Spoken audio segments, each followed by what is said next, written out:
और दूसरा हम ये भी बातें बोलना चाहते हैं कि जो अभ्यर्थी जुलाई में जिनको एग्ज़ाम इस बार देना है, अपेयरिंग वाले बच्चे हैं, तो जिस तरीके से 2019 में जो वादा किए थे कि 5% अंक में जो कटौती दी गई, बाद में चल कर के अभी जा कर के इस बात को माने हैं और नोटिस निकाले हैं, तो कहीं ना कहीं हमको ये भी आशा लगता है कि आने वाले दिनों में 2-4 दिन में हो ना हो इन अभ्यर्थियों को भी बात मानी जा सकती है, बशर्ते कि इन अभ्यर्थियों को अभी थोड़ा लगातार 2-4 दिन और दौरा अपना बना करके रखना पड़ेगा। शिक्षा विभाग बीपीएससी तो पूरी तरीके से हर बात में पल्ला झाड़। जय हिंद साथियों, अभी हम लोग उपस्थित हैं एग्जाम टूर चैनल पर और आपसे बता दें, आप लोग का शिक्षक भर्ती अभ्यर्थी जो भी हैं उसमें जहां भी कंफ्यूजन है, जिस प्रकार का कंफ्यूजन है, सबसे अधिक कंफ्यूजन 9th-10th वाले में है और वहां सब्जेक्ट को लेकर है, उस पर भी हम चर्चा करेंगे। और जो कल जो रिलैक्सेशन मिला यानी कि 5% अंक वाला में, उस पर भी चर्चा करेंगे। क्या 5% अंक में रिलैक्सेशन मिल सकता है, तो क्या जुलाई वाले अभ्यर्थी को भी शामिल किया जा सकता है? इन सारे चीज़ों को लेकर यानी कि एक एक मुद्दा पर नवीन सर से चर्चा करेंगे, तो इसलिए वीडियो को अंत तक देखिएगा। और आपका इसके बावजूद भी जो भी क्वायरी होगा कमेंट बॉक्स में जरूर कमेंट कीजिएगा। सर, आपका स्वागत है एग्जाम टूर में। जी, बहुत बहुत आभार आपका कि इंटरव्यू लेने के लिए आए। सर, अभ्यर्थी का मेहनत रंग लाया और जो अभ्यर्थी लगातार जाकर एप्लीकेशन दिए, लेटर पहुंचाए कि कम से कम जो पुराना था 19 वाला वही नियम लागू किया जाए, और कल सर बीपीएससी के द्वारा, शिक्षा विभाग के द्वारा नोटिस भी दे दिया गया। सर, ये एक अच्छा कदम रहा। निश्चित रूप से स्वागत योग कदम है, लेकिन दूसरा ये भी मानना पड़ेगा कि ये बीपीएससी छात्रों को पागल कर दी है, इस तरीके का प्रतीत होता है। इतना कन्फ्यूजन, जिस तरह का भी आप कन्फ्यूजन वाली बात बोले, खाली कन्फ्यूजन ही कन्फ्यूजन अभी भी बना हुआ है।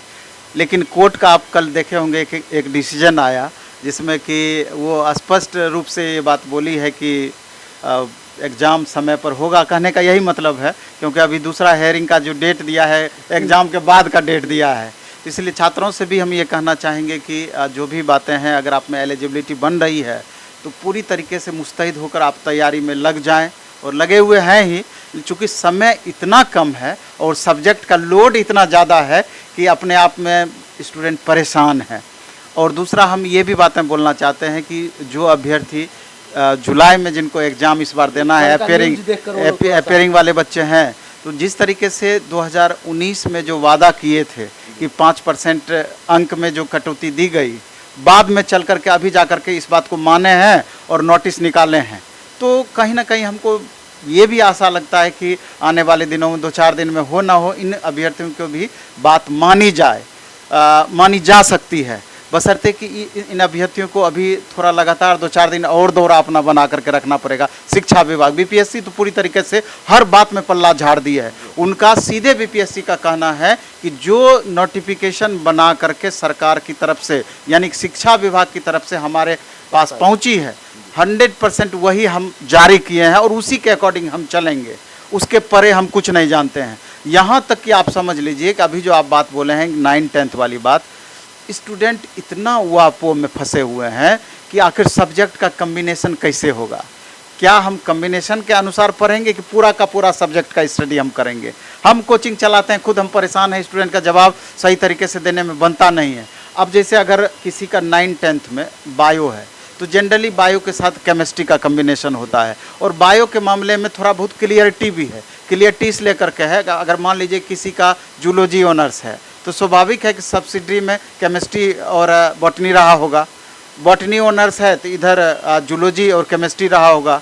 केमिस्ट्री ऑनर्स है तो बॉटनी जूलॉजी भी बच्चे रखते हैं। तो इस तरीके से यहाँ पर जो पूछा जाएगा, मेरा अपना मानना है कि बायो प्लस केमिस्ट्री ये 2 पेपर रहना चाहिए। दूसरा पक्ष ये भी है कि अगर मैथ की बात हम करें, मैथ ग्रुप की, तो यहाँ पर मैथ के साथ फिजिक्स है, केमिस्ट्री है, इंजीनियरिंग ग्रुप भी है और को अलाउ किया गया है। तो आखिर इनसे क्वेश्चन किस तरीके से पूछा जाएगा? तो यहाँ पर हम तो जो तैयारी करवाते थे इससे पहले कि मैथ के साथ जनरली फिजिक्स का कम्बिनेशन होता है, लेकिन अब जो स्थितियाँ बन गई है तो अब साथ में हम केमिस्ट्री को भी अलाउ करते हैं कि आप तीनों पेपर पढ़ लीजिए, कन्फ्यूजन आपको बिल्कुल भी नहीं रहेगी। मैथ, फिजिक्स, केमिस्ट्री तीनों पेपर।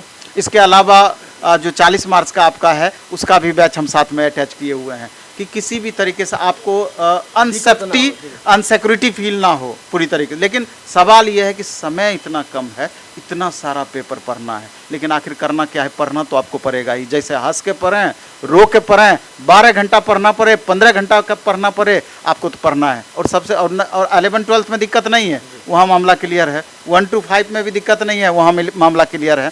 अब कुछ और डेटा देखना है जो थोड़ा इंटरेस्टिंग है। जैसे साइंस में 9-10 में बॉटनी, जूलॉजी, केमिस्ट्री मिला के 9-10 में 5425 सीट है, सब 5425, और इसमें 6100 के लगभग बच्चे पास हैं, मात्र 6100। आप समझ सकते हैं कि थोड़ा सा अगर मेहनत करेंगे तो साइंस वाले को कोई परेशानी नहीं है। हम तो ये कहना चाहेंगे कि जो भी साइंस के हो या मैथ के स्टूडेंट हों, गर्ल्स कैंडिडेट हों या मेल कैंडिडेट हों, अगर कहीं भी अगर रहते हैं पटना छोड़ करके बाहर, अगर संभव है तो प्लेटफॉर्म में कल से हम बैच स्टार्ट कर रहे हैं, मिनिमम कॉस्ट है। तो यहाँ आकर के अगर एग्ज़ाम तक यानी 1.5-2 महीना तक अगर यहाँ रह जाते हैं, हो सकता है कि आपकी नौकरी एक तरीके से पक्की हो जाएगी। और नहीं तो ऑनलाइन मोड में भी ये क्लास चलेगा। बहुत मजबूरी है तो ऑनलाइन क्लास करिए, नहीं तो हम तो ऑफलाइन को हमेशा प्रेफरेंस करते हैं, क्योंकि सामने टीचर खड़े होकर पढ़ाएंगे और आप स्क्रीन पे पढ़ते हैं तो निश्चित रूप से कुछ न कुछ साइकोलॉजिकली अंतर हो जाता है। उसी तरीके से मैथ की बात करें, फिजिक्स, केमिस्ट्री, मैथ मिला करके 5425 सीट यहाँ पर भी है और 7500 स्टूडेंट पास हैं। तो आप समझ सकते हैं कंपटीशन लेवल। अगर 11-12 में हम जाते हैं तो यहाँ पर बड़ा इंटरेस्टिंग है, सभी को देखना चाहिए, 1 to 5 के स्टूडेंट को भी देखना चाहिए कि जूलॉजी में 2683 वैकेंसी है और मात्र 2000 स्टूडेंट पास है, मात्र 2000। बॉटनी में 2738 वैकेंसी है, मात्र 687, यानी कि लगभग 1000 समझिए, 1000 स्टूडेंट पास हैं, मात्र 2738 वैकेंसी में सीट खाली रहना है। केमिस्ट्री में 4799 सीट है, 4799, मात्र 1600 लगभग स्टूडेंट पास हैं, मात्र 1600। यही मैथ, फिजिक्स, यही लगभग स्थिति है। आप समझ सकते हैं कि अगर थोड़ा सा अगर आप कंसस होते हैं, आपका रिजल्ट अलग हो सकता है। और 1 to 5 के मामले में हम ये कहना चाहेंगे, कंपटीशन लेवल जो है यहीं पर है। 4 से 5 लाख ओवरऑल स्टूडेंट भरेंगे फॉर्म। और महिलाओं के लिए जैसे 79,900 यानी 80,000 के करीब वैकेंसी है, 50% महिलाओं के लिए रिजर्व है। तो 50% रिजर्व है, यानी 40,000 सीट खाली महिलाओं के लिए है। परफॉर्मेंस ऊपर अगर अपना ले जाते हैं फिर और पुरुष को भी और आप साइड करते चले जाएंगे।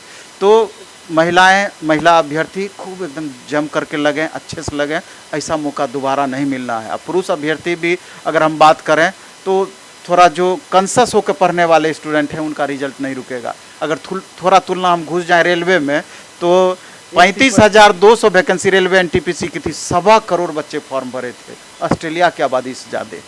तो लेकिन उसके रिस्पेक्ट में तो कंपटीशन नहीं है। लेकिन एक बात और मानना पड़ेगा, एक टेस्ट हम ऐसे ही क्लासरूम का लिए 120 क्वेश्चन का, 1 to 5 का, सीधा सा है, समझने वाली बात है। वहाँ 105 स्टूडेंट उस टेस्ट में बैठे और क्वेश्चन हम 8 लेवल तक ही रखे थे, कुछ क्वेश्चन को थोड़ा हम ऊपर किए थे 10%, हाँ 10 से 20% एकदम लेवल मैच करके।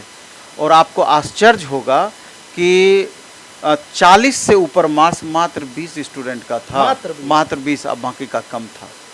तो स्थिति ऐसी बनी हुई है। तो इसलिए जब तक आप मेहनत नहीं करेंगे, कम से कम 60-70 भी नंबर नहीं लाएंगे तो कैसे उम्मीद करेंगे कि हम रिजल्ट ले लेंगे।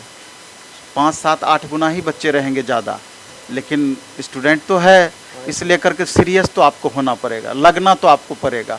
अभी सप्ताह में 2 टेस्ट शनिवार रविवार हम ले रहे हैं, अगला सप्ताह शनिवार रविवार बुधवार भी हम लेंगे, लगातार करेंगे। प्रैक्टिस बैच भी हम लगातार सेट का प्रैक्टिस सब्जेक्ट वाइज भी हम आगे चल करके देने वाले हैं कि अधिक से अधिक प्रैक्टिस करा करके, अधिक से अधिक पढ़ा करके कैसे आपका रिजल्ट संभव है वो सारा कोशिश हम करेंगे। बशर्ते कि अगर 5 घंटा हम पढ़ा रहे हैं तो 5 घंटा घर पर भी पढ़ना ही पड़ेगा। कोई कोचिंग ट्यूशन नहीं है आपको घोर के पिला देगा। अपना मेहनत सर्वोपरि रहा है, सर्वोपरि रहेगा। कोचिंग एक मार्गदर्शक है, गाइड है। अगर गाइड अच्छा मिल गया तो बनिस्पत सफलता आसान हो जाती है। ये काम बच्चे खुद से भी कर सकते हैं, सिलेबस बहुत टफ नहीं है। लेकिन लास्ट में होता क्या है, कोचिंग में क्या होता है कि डे बाय डे का रूटीन हमारा फिक्स होता है। एक दिन में कितना पढ़ाएंगे कि 15-16 अगस्त तक में हम बैच समाप्त कर देंगे। ऐसे खुद से क्या होता है, पता चलेगा कि भारतीय राष्ट्रीय आंदोलन पढ़ना है तो 2 महीना उसी में हमारा लग जाएगा, इतना सारा पेपर है।